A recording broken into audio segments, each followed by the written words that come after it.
This video is brought to you by Squarespace. After playing a few games with my orcs this year, I'm starting to realize something really, really important. Orcs are super slow and they could really use some trucks. So my idea was that I would buy one truck from the hobby store, which I did. And the goal was going to be that I'm going to make more than one truck out of one kit by using other bits that I own. But I quickly found out that this kit is pretty minimal. So here is the orc kit. You can see it's only got a few options. And the big thing we're going to be missing if we just want to kit bash two trucks out of this one kit is there's not enough wheels. So the orc kit doesn't come with enough parts for me to reasonably kit bash it into two trucks, unless we make a trip to the dollar store. Quick trip to the dollar store later, and this was what I was able to find. This cost me $5 Canadian. And as you can see, it fits 10 orc boys in the back. And according to the internet, this is roughly the dimensions of an orc truck. So I think this could be a great basis to build our second truck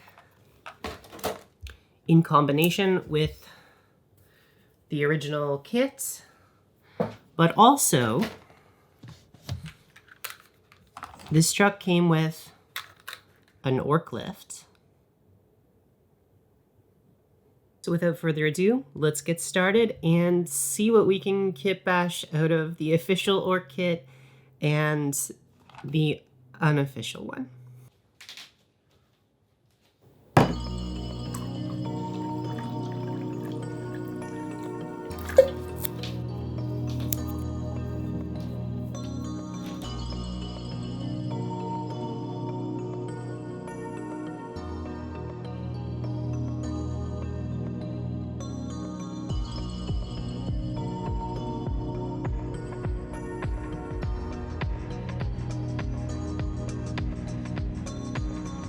Basically, what I think I'm going to do is assemble this as is and just cut the cab off of the wagon part, the bed in the back. Okay. It's a pretty clean cut. And there we go. Okay. Oops. So we cut this here. We keep the wheels as is because there's two big wheels back here and one small wheel on the front. And then we'll take our, and then we'll take our truck and we'll do the same thing right here. Almost got it. If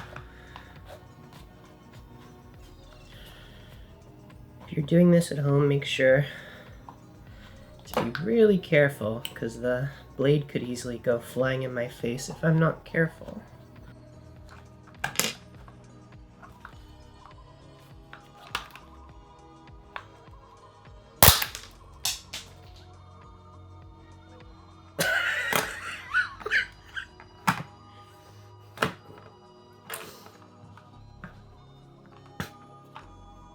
And that's how you break a truck in half. This goes on the back of this. We'll have to build out a bigger cab in the back, but that's okay. We can totally make that work. And then this one will be the opposite, where we'll have a tiny little cab on the front and like a big wagon on the back. There we go. Perfect. So I think what I'm going to do is build the cab separately from this, and then we'll just glue it on.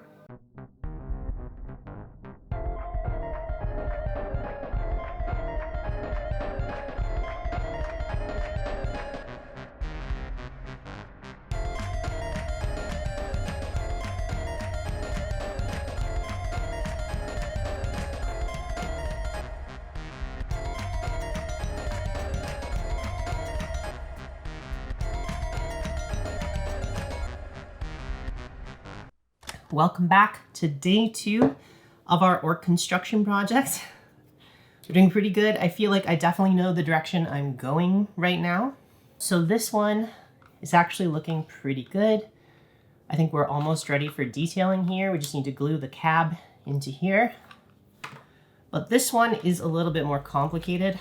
So I want this to be here eventually. We want this to be right here, but I kind of want it to be a little more elevated, and I want to bridge this little gap between the two pieces. So I think the easiest way to do this is to build up this piece and then just glue it onto here with super glue, because obviously plastic glue is not going to work on here. One of the things you can do is or one of the things I think I'm going to do is I'm just going to grab this piece.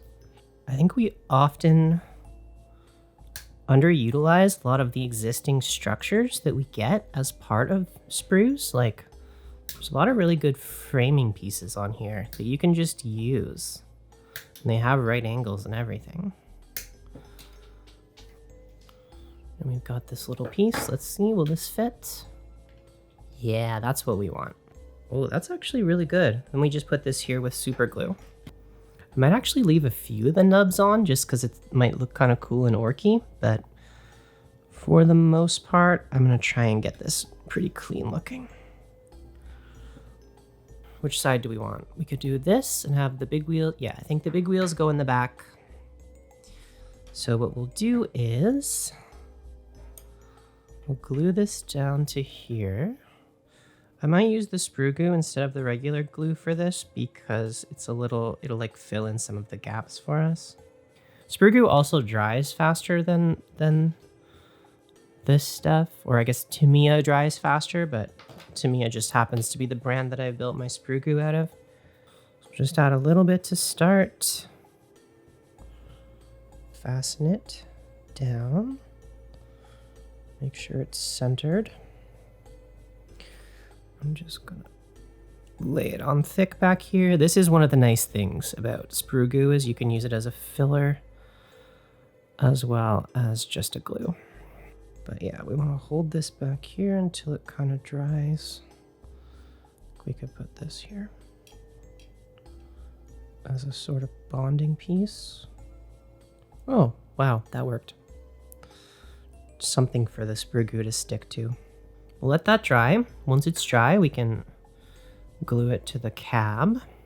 Probably going to cut a little bit off here. And then we can also start building up the bed in the back here, which is I'm quite excited for. So we're going to let that dry, and while we do that, I'm going to clip all the remaining pieces off the sprue and get them cleaned up while future Dana gives you the ad read. Hi. I'm here to tell you about this video's sponsor, Squarespace. Squarespace is the all-in-one website and hosting platform that lets you build websites that look good, but are also easy to build. I recommend starting with one of their fabulously designed templates, and then from there you can customize things to your heart's content.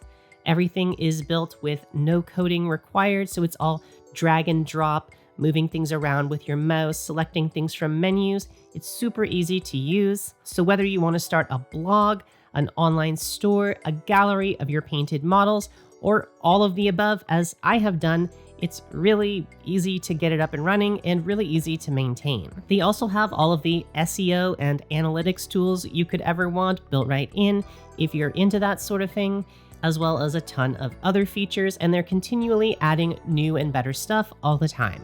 So if you need a website, why not check out squarespace.com today for a free trial. And when you're ready to launch, go to squarespace.com/Dana Howl for 10% off your very first purchase of a website or domain. Okay, so that seemed to work pretty well. And the only problem now is it's a little too long. So we're just going to remove a little bit here. And if we plan this correctly, it should slot right under here. Yep, perfect. So we just need to glue that in there, and then we can start building up the bed. Okay, so I think this worked out quite well. You can see it's on there pretty good. The only thing and this one's good too. We glued This one's solid now too, but I left the driver out so we can paint him separately. So the only real issue now is, well, we need to cover this with bits. That's just the fun part. But also this guy is a little top heavy. So we might have to weigh down the back with like some kind of heavy metal or something at the end. But otherwise, we're in good shape. So I think I'm just gonna spend the next few hours adding bits to both of these, especially this one. This one I think I'm gonna stick pretty close to probably just build out the cab more or less how it's built in the instructions, but I'll build it like higher and up here. Anyway, let's get started.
All right, so it's actually a few days later now. I have been spending the weekend kitting these things out, adding all kinds of bits and greebles to them, and I think they're almost ready to paint. But first, if you're interested, I should catch you up on how I achieved all of these things. It'll take just a second. First, I built up the cab, more or less how it's built in the instructions.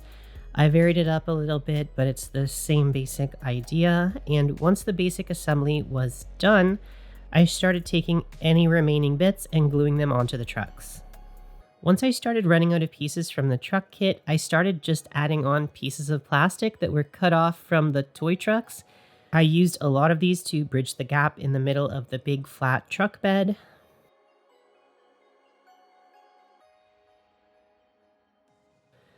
And I also used a few of these textured foil pieces from pill packaging to vary up the scrap metal textures. I used a few of these as is, and I cut a few of them into more orky shapes. My goal here was to vary up the texture of this big flat area as much as possible to make it look like it had been patched up and converted a few times with scrap metal by these orcs. I also used these zip ties in a few places. These are great for adding a sort of grooved texture, and they're like super cheap as a crafting material. Highly recommend using zip ties. You can even use the little ends of them as like little cubes. And while I was at the dollar store to pick up the truck, I also picked up these pearl stickers.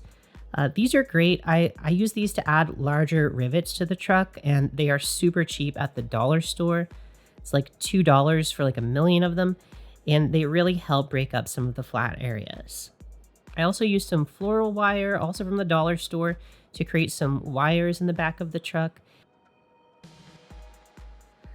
And I also found this adhesive sheet of mirror squares. It's sort of like a disco ball material at the dollar store.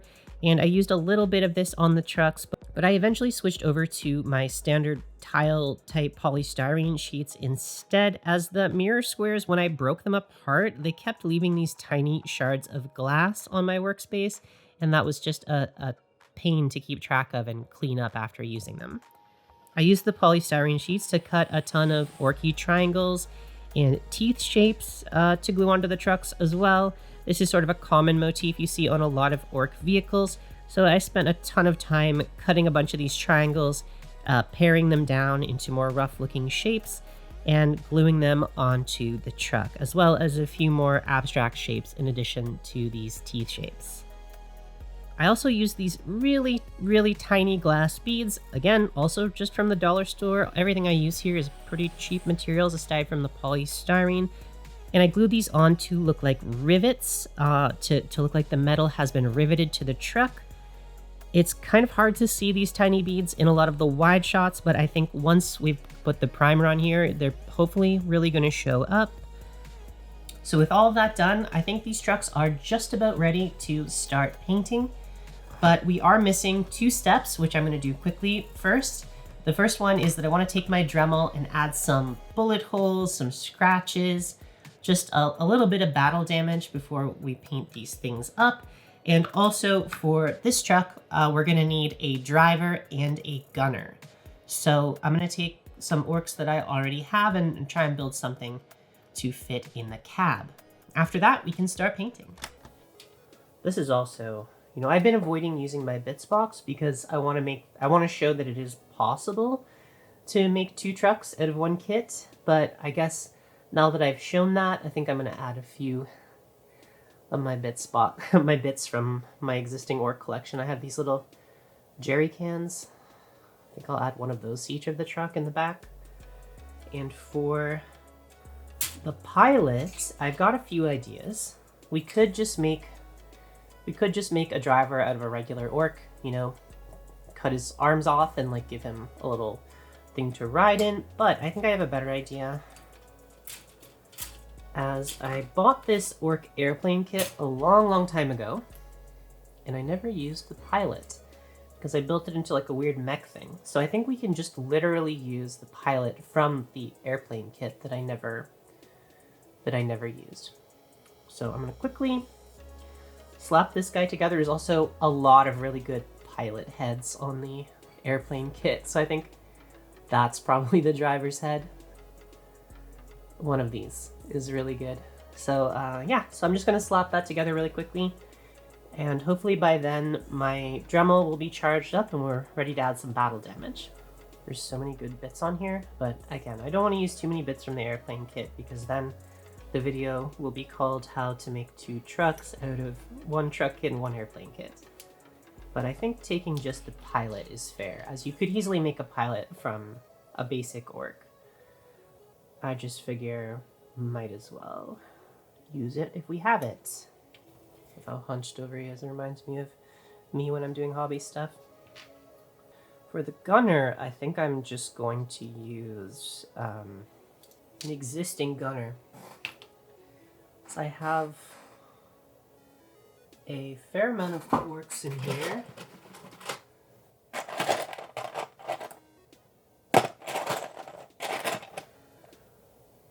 Just need a gun. I just need an orc with a big shooter.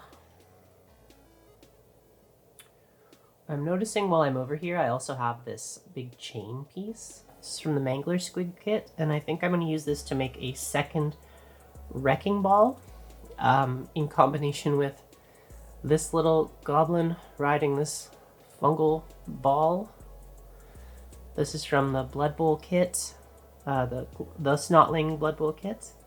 So I think I'm going to attach these and create a second wrecking ball. And along with that, I found actually a whole bunch of Snotlings. So I'm probably just going to add these to each of the trucks, riding on the sides, things like that. These guys are super cute. And the trucks actually have an ability called Grot Riggers, and so it implies that there are grots who are fixing up your truck as you go. So I think these guys are actually perfect for that. Actually, you know what I can do? To make these guys look a little bit less fantasy and a little bit more 40k, let's remove some of the things they're carrying. Maybe we will actually add these jerry cans. So they've got these little cans of gasoline. Wow, I love that. It's not perfect, but it's pretty close. Got a little gasoline grot. Actually, yeah, this guy's kind of perfect too. He's got a mushroom. We could easily turn that into a handle for a gasoline can. I wish I had some little wrenches. That would be really perfect, but I don't have any wrenches. Okay. So these are all looking pretty good. This guy's looking pretty good. I think we're pretty much ready to do some dremeling. Okay, so I did some quick dremeling. I added a few scratches, a few bullet holes, and just sort of general battle damage. Once this was done, I thought our trucks would be ready for painting, and I actually started priming them only to find out I wasn't really happy with how they looked. There were certain areas that I thought were nicely detailed and ready for paint, but just as many areas that looked way too flat, not detailed enough, or toy-like. So instead of continuing with the normal painting process, I actually stopped what I was doing and spent the entire night sitting at my desk, watching X-Files, and added even more details to the trucks. The majority of what I added here were just these tiny rivets. I added probably like 100 of these between the two trucks. It was really tedious, but I think these really help add a nice sense of scale and detail to the models that's really going to show up in the final product. I also added a few more plates and pieces to places I felt like needed a little bit of extra gubbins. And once this was done, I was finally able to start painting. However, the painting process was taking a lot longer than I expected, and I really want to get this video posted for this Sunday. So we're going to cut this video off right here for now. I'm sorry we haven't finished painting everything, but I really want to do a good job with these. So if you tune in next week on Sunday, I'm going to post a follow-up to this video where I show you how I painted the trucks, as well as all of the truck crew. There's actually 8 different miniatures that I painted to crew these trucks, so that's going to take a while. And I also got some really cool orky stuff in the mail this week that I would also like to show off. So I think I'm just going to paint as much orky stuff as I can for next week. So you can tune in and watch how I paint orc vehicles, as well as some orcs and some fun accessories. So stay tuned for that next week. Or if you want more frequent updates on my projects, I'm actually formatting these videos into smaller vlogs that I've been putting up over on my Patreon. And those are also available if you are a member on the channel through the YouTube membership system. And with that, thank you so much for watching, and I will see you in the next video.